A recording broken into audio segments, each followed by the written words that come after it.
আমরা প্রতিটি গল্পেরই উপসংহার খুঁজতে চাই, কিন্তু সকল গল্পের আসলেই উপসংহার থাকে না বা হয় না। কিছু কিছু গল্প আছে মাঝপথ থেকে হারায় যায়, শেষ হয়ে যায়, লেখা বন্ধ হয়ে যায়, ইচ্ছা হারায় যায়। সেই গল্পগুলো সব থেকে জটিল এবং সব থেকে কঠিন।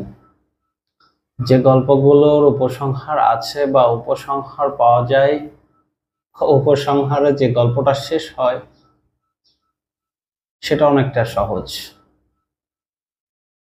কিন্তু আসলে যে গল্পগুলো মাঝপথ থেকে হারায় যায়, যে গল্পগুলো মাঝপথ থেকে স্তব্ধ হয়ে যায়, যে গল্পগুলো শুরুর পরপরই শেষ হয়ে যায়, সেই গল্পগুলোর বাস্তবতাটাই সব থেকে জটিল এবং সব থেকে কঠিন।